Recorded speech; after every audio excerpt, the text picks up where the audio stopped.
Is Winckelmann raising his head in Rus? So it's not immediately obvious what I'm talking about. So Winckelmann, the great um, classical scholar of the 18th century, who influenced so much Goethe and Leibniz and so on, and who was then uh,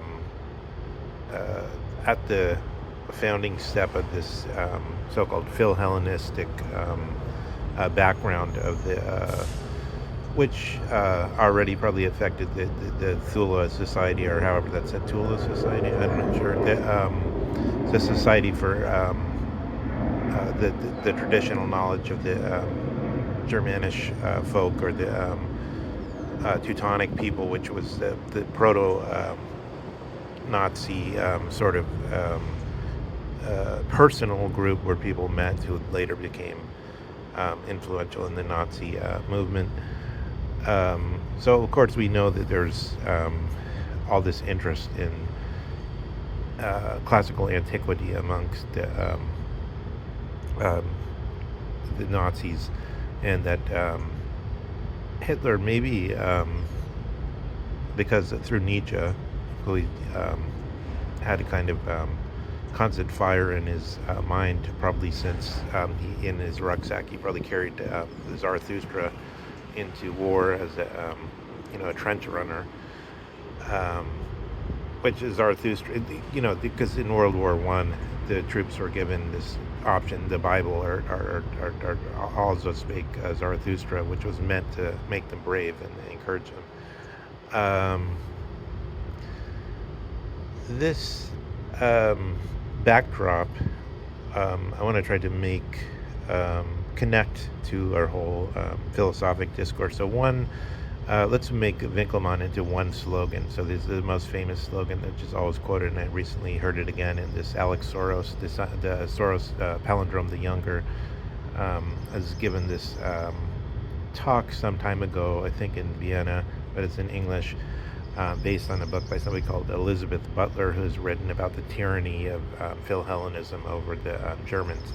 So their thesis, I believe, is a somewhat one-sided thesis, and it's the reason why they like the thesis is because it shows more defects than it shows a measured or dispassionate picture of the situation. So a measured or dispassionate picture of the situation has to understand it more in the way Hegel understood it, I would say. So Hegel is this figure that is at the time of the French Revolution and who approved the French Revolution as a young man, but then became more and more of a German nationalist, proto-German nationalist in a certain way. And then we have Goethe, of course, who is known for straddling the two spheres, the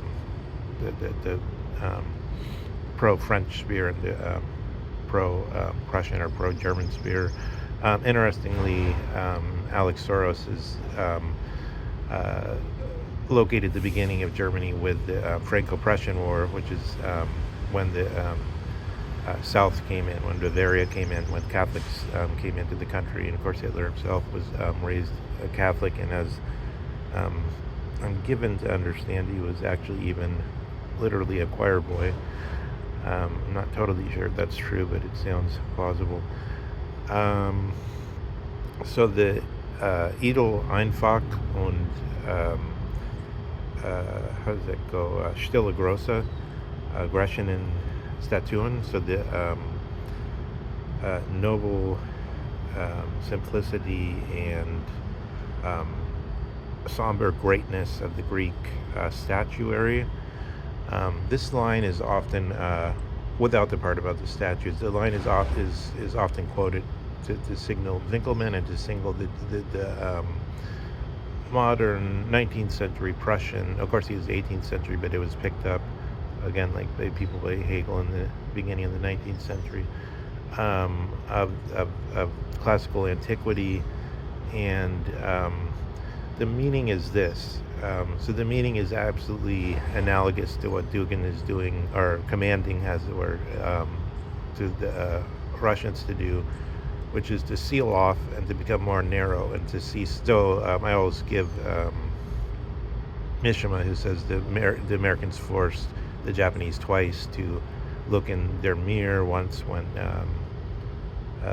the what's it? He's not an admiral.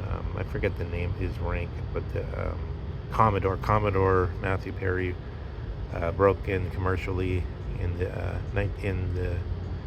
19th century into closed Japan, and then World War II. This broke Japan, as Mishima puts it, to where they no longer could talk about where they became one culture alongside others. Let's put it that way. So they're no longer the monoculture. They see themselves as just merely one culture alongside others, rather than as what in sort of entrenched, how do they call that? Fundamentalist is probably the right word. Fundamentalist retrospection. Schmidt tries to erect through his friend-enemy distinction, but you don't actually need a theory of it when you are the thing. When somebody, to show that when somebody is the thing isn't a weird thing, but just very simple. I mean, when we want to know, say, how a word is pronounced, Roy souffle, Soleil, Roy Soleil. I use the word souffle to key into Soleil, so Roy Soleil, Louis the 14th. If we wanted to be real sure how the phrase Roy Soleil is pronounced, we would probably want to ask a native-born Frenchman who speaks French, and French is his language, and then we know if he is a Frenchman, he must know how to say this word. So when you are something, you don't need all the apparatus around it. You just are it, right? So in this sense, we have a lot of apparatus telling us what a monoculture is, what a culture that views everyone else as barbarian or foreign devils or gaijin or whatever. And then we have various like halfway house cases, such as we see in a certain way right now in Russia picking up, and in the Nazi situation. So is there a comparison between National Socialism, between Brunhemde, Braunhemde, the brown shirts who become the Schutzstaffel, the Shield Brigade, the SS, and the Wagner group. So I just let me do that one more time. Is the Winckelmann saying that the noble simplicity and somber greatness, or they like to say grandeur, going to be translated in many ways, but that saying is meant to say that the narrowness of the monoculture is in a certain way an absolute, in Hegelian terms. Again, we're giving a kind of superstructure of explanation where it wouldn't be needed when you're actually the thing, almost like a hypothesis, which is understood as something that can be cast off like the scaffolding afterwards. What it means is something like the Lay of the Men of the Mist, the Nibelungenlied, or this medieval German epic, or something like, in Hegel's example of the Iliad, that Alexander could sleep on with under his pillow as an originary, or in Dugin's case, as a passionary expression, direct expression. This is much narrower than what you have in the time Winckelmann was actually writing. So he is pointing back to these situations, which again I want to show that it's not, when we say romanticism, and that's meaning the romantic meaning of the Romans, or romantic languages, the languages descended from Latin and so on. We're saying something that's very mundane, banal, and solid, just as asking somebody whose French is their native language to see how they pronounce the word, because that's what they are. So in the same way, there were people who composed songs or epics, and there were people who Japanese prior to um, the incursion, which led to the um, cultural consciousness that they are one culture amongst others. There were people prior to that consciousness. It's not a it's it's fairly straightforward. It's not a romantic theory of just longing for a time that doesn't exist, but in fact, I suppose one could say it's something that could be um, probably reinitiated. It's simply a possibility in um, Dasein, or of the cosmos, let's say. I think Heidegger has actually used the word cosmos when he talks about cosmos in connection to the pre-Socratics. He uses the word cosmos almost as though he were saying his own word Aragnes. Um, the sheer opening, which is prior to any division between the theoretical and the let's use the medieval terms, or let's say how would you say this, the late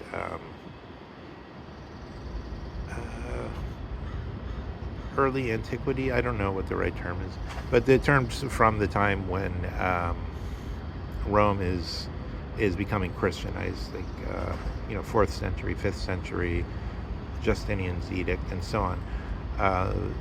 I think it's firmly established by this Justinian's, not Justinian's legal Pandex, or this legal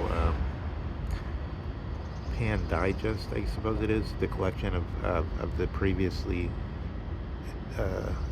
collected Roman jurists' works in the last few centuries. Before that, there's a firm principle is arrived at of the from the biblical text of the division of Caesar and Christ, so that there's an autonomous realm where the what was the Platonic school can go on as a school where they're trying to study canon law and other things, and it has some autonomy, which then later you get those Guelphs and the Gibaldines and these questions of who can decide who after Charlemagne you can decide who will become a bishop, and these are people that are playing all the way into the modern period, Richelieu, so on, a decisive role in politics. So we can see out of that period that the same thing which in Plato corresponds to the moving world and the eternity becomes this kind of sphere of limited autonomy and the division between church and Caesar, Xerxes, and Christ, you could say, in the Russian context. So this division is what Aragnes, or what any thing which is already founded on the Greek beginning is trying to go back before. So it's as though, just as though we would say, I give two examples. What Heidegger's thinking about the first beginning is something is already like a Rubicon moment where it's already triggered and we can't go back, or to stretch the metaphor to show it's not just one thought. So to stretch the metaphor meaning to stretch the meaning of that. I also would say if Xerxes is the grandson of Cyrus the Great, then Xerxes is already, the why of Xerxes' whole career is already answered in some way by the question, well, he's the grandson of Cyrus the Great. And so there's certain things in the background in history which are effective and can take, I suppose, can be activated or reactivated, but they're there already. And this is what the checking, the rechecking, the rethinking Heidegger wants has to go back to this so-called first beginning, and between this split, so this split which we see in the social organization everywhere. So this, the idea of the narrowness, which at the same time is the most perfect let's say intensity. Okay, you don't have to give intensity entirely to lose, but it seems to, if I say that, I kind of do think of that. But let's keeping those ideas of the idea of the intense and absolute and potential force of something that's totally its own world, as against something which is aware of itself as, in a certain way, de facto relative. So, of course, Dugin has said, in a liberal fashion and under the influence which all must, in some way, respond to, of global liberalism, he's made this argument for transgression, saying transgression against the global. De Benoit also has made more direct arguments here about universal human rights code, right? So saying, yes, they call this universal human rights code, but it's really just a code of the Americans, or Roosevelt and his wife, and then developed by European Union, or by Western Europeans rather than Eastern Europeans. And there's other people in the world. There's been Muslim universal human rights statement and so on. So his claim is not necessarily that there is no universal morality, but that we don't know it yet. So that's a simple way to get around the problem. There's only different laboratories of universal human rights, different experiments. And oh, by the way, I just wanted to bring this up for people that are students of the American legal contest that we are constantly getting, American politics. It's actually that both the conservative jurist, Scalia, and the liberal jurist, Ginsburg, who were good friends, by the way, and in a certain way didn't take their job seriously, I would say, because they could be good friends. So they didn't actually really care that much, I would say, is actually the truth about it. They're not that serious about being justices, or whether what they're saying is true or not. Somebody could say, oh, being dispassionate, not having the fire in the mind, is a sign of wisdom, but it's also, when you have cold blood like that, reason just becomes a robot. So you have to have both the heat and the cold, because somebody who isn't,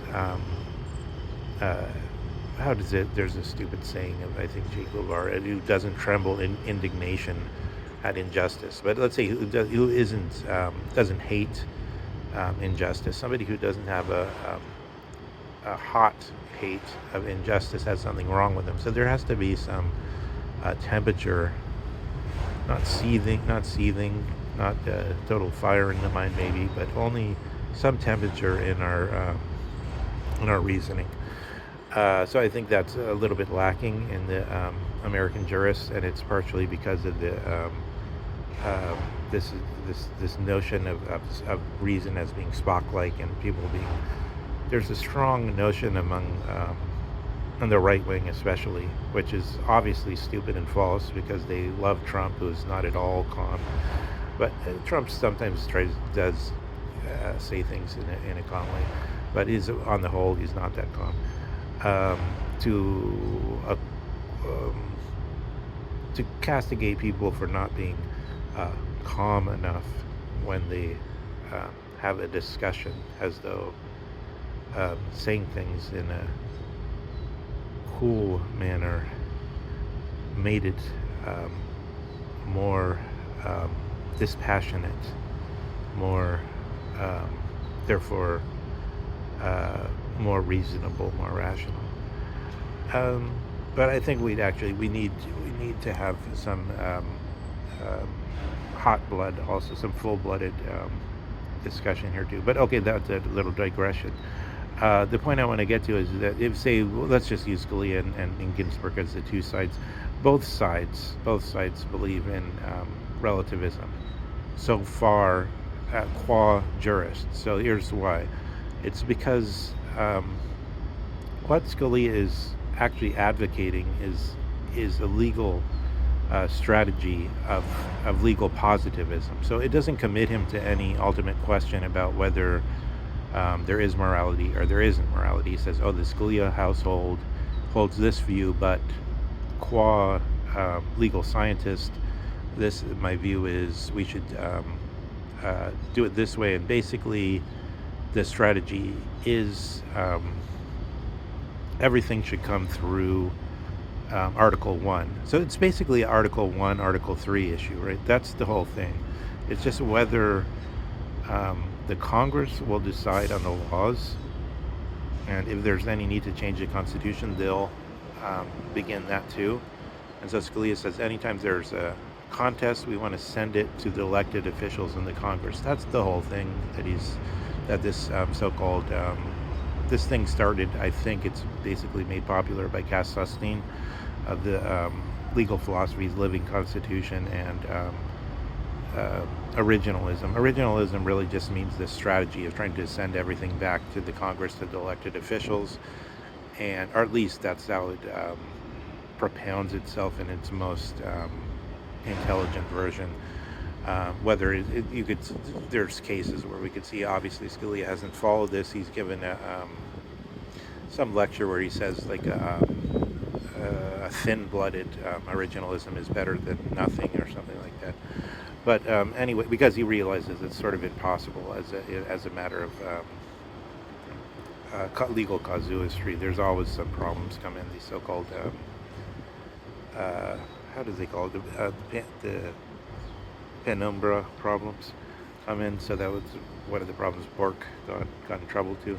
But anyway, so there's one side is the Scalia side. He thinks everything should go to the Congress, and that's how things should be handled, and that the judiciary should make itself as unobtrusive as possible because it's staffed by non-elected officials. And then there's the other side is the Ginsburg side, which in a way she had a book by Herbert Wechsler on her, who was a very thoughtful jurist and probably the most effective jurist in human history, I think, if you're thinking of it in terms of the power of the American legal system over the world.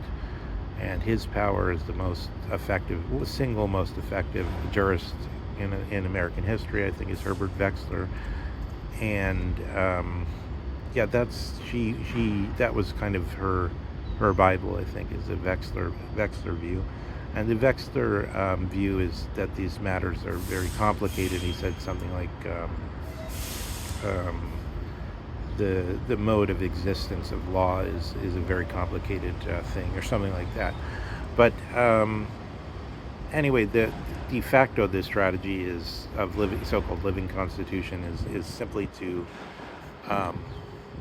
read the text as it seems fitting, as it could best be understood by what we want it to mean today, in something like the sense that Richard Dworkin says when people will put on performances of a Shakespeare play, they interpret the words not in order to find out what people thought at the year 1600 these words meant, but in the way that they can use it best in the current situation. But not paying too much attention to that sort of sketchy interpretation. All we need to know is there's one side that takes the side of Article 3, the judiciary, they should have more power. There's another side that takes the side that everything should be sent back to Article 1. But either way, we're dealing with the living constitution, because Article 1 means that the elected officials will then ask the current, what in more high language we could say there's a natural law principle that whatever the current population thinks is essential to them ought to become law. So that would happen through the Constitution. So both of them de facto have a living constitution view, but the way um, or natural law understood as the current what the will of the living population by far and out the people, and where the people means the current people. Ever since the Hobbes, by the way, brought in that important distinction about sovereignty must be current sovereignty. It can't be appealing to what somebody did in the past, as we see of every right-wing person that would um, make a come out in hives and call you a nihilist, and so on. You see, these are the same people that, in different circumstances, they'll immediately say, just because something has been done some way in the past doesn't mean we have to continue to make the same stupid mistakes.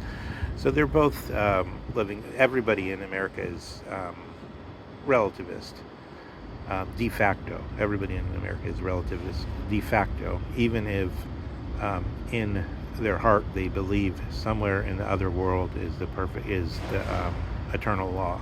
But we don't have access to that because human beings don't have access to the truth. So let's go to the question I wanted to raise is, what similarities are there in the principles of let's say different forms of individualism as manifested in the current Russian situation or Russian civilization and in former times. So we see in the past this issue that first individualism meant on behalf of a collectivity such as Athens, somebody like Socrates would be able to put forward the ideas that they think are best, and you could select them, and there wouldn't be, prior to that, there was either there was Mycenaean Wanax was a ruler who was both the priest and the warrior at once, and everything was totally closed. Same within Egypt. Or there was a situation where the very old men were allowed to, as in Plato's nomoi or laws, the very old men were allowed to discuss the issues, but nobody else was. You weren't supposed to publicly question the law, but only obey it. It was sacred, and then the archaic middle class around 600 broke out against that, and Draco and Plato's relative Solon publicly published the laws. And then you got the period of discussion and individuality. In that context, you could see what that means by Gorgias or Alcibiades or Socrates himself, etc. Then later on, I think not until after Christianity, when we get towards the end of the Roman Empire, the individuality of barbarian hordes of the Germanish or the Teutonic peoples, which is a totally different kind of individuality, which has to do basically with a warrior has a personal bond to some strong leader, but he can break it at any time he wants. He could decide, I'm not going to stay with you anymore. I don't agree with this cause anymore. Or he's fought long enough, got enough spoils, and he leaves. He's free to leave. This is one form of individualism, which then comes into the West and is tempered by the Christian ideas. So, of course, the Germans originally don't have this Christian overlay to this. It's just the freedom I described, but then it gets mixed with the Christian freedom. But then the Middle Ages come in, and in the Middle Ages you get the figure of mildly reminding of Huey Long's statement that every man is a king, but you get the fiefdoms where you have no longer a strong central authority, um, where the king can disappear for a long time on a crusade and nobody notices, because each fiefdom is like, it's as though all the Roman cities became independent and no longer needed Rome, and then in the provinces and so on, and then churches and castles started to pockmark the landscape, and then you had lords who were um, more or less had no limits except their personal power and the threat of uh, being obliterated by other lords, who could only from time to time assemble anything like a court, or like to hold a trial for somebody, or only from time to time have anything like normal government. So the Middle Ages, in that sense, as a period um, where, except for the tempering of a Christian spirit, you had very isolated kind of groups, and no, and that's what we still saw a lot of in Germany in the early modern period, which didn't really get modernized until after it took so much money from the French in the Franco-Prussian War and built itself up into an industrial nation and so on. So, um, what kind of individuality are we seeing in sort of feeling for individuality are we seeing in the Wagner group? So there's a video by Vladimir Brovkin, which just came out, and I put it on this channel immediately prior to this video. And one thing he's pointing out is that some of the key officials under Putin are voluntarily, their sons are joining the Wagner group, and apparently because, for like say a 6-month stint or something like that. And the Wagner group has this kind of, it's less vertical, let's say, than the Russian military proper. It's less pays attention to distinctions of rank, badges, and so on. It's drawn from, so Bogosian was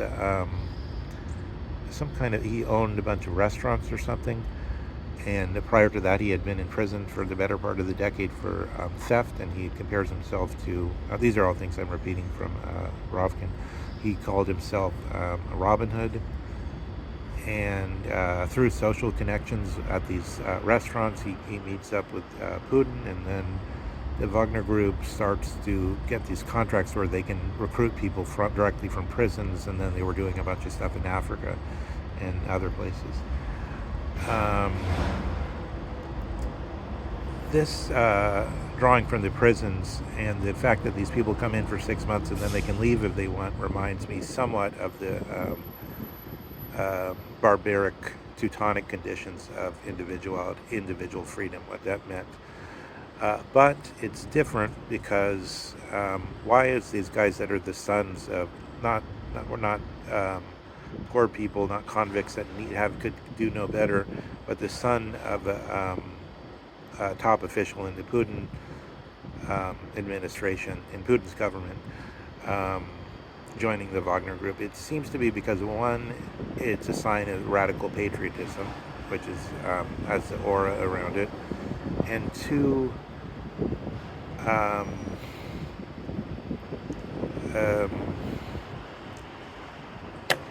it's well, okay, that's the main thing, I think, is that it's looked at as something prestigious, right? It's looked at as something not just joining the regular military, but it's looked at as like two, I guess, is that it's like supposed to be a special, a very special a military unit, which offers anyone who joins it a kind of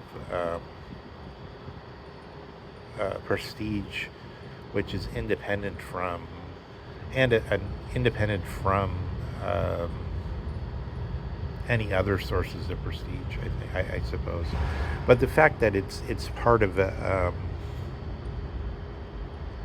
what Dugin's called victory party, it kind of seems to be radical patriotism is behind it, makes me think of the so-called narrowness, which is a good means something good in a certain way, before the uh, kaleidoscope of cultural awareness, which Mishima is talking about, which kind of broke Japan after World War II, looking in the mirror of someone else, but only looking in your own mirror, seems to be part of uh, the sort of Jason and the Argonauts kind of thing. There's a certain um, mysterious attraction to going on this, becoming part of this uh, this thing, and it's. Let me compare that now to uh, Brownhemda, or Braun Brownhemda, the brown shirts, which this is a group that's a rowdy, willing to punch. Basically, they're willing to punch anybody who says anything bad about the Germans, right? So in this sense, you get a group, which is the proto SS, which is based both on something physical, military, and something. Anyone who says anything bad about our group, we're going to punch you in the face. And there's the beer hall pooch and all that. And that way, there is a certain similarity. So of course, we don't have in the current period a strong racial feelings one way or the other. There's not a Judenfrage or something. There's not a Jewish question. There's not a question of exterminating some other people, but there is this question of the what I'm calling the Winckelmann issue of.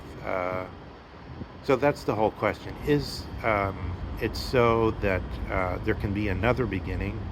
Is it so that there's one beginning and then everything, like this is what Hegel's worried about when Hegel's talking about he's against edification. Edification means building up, literally in Latin.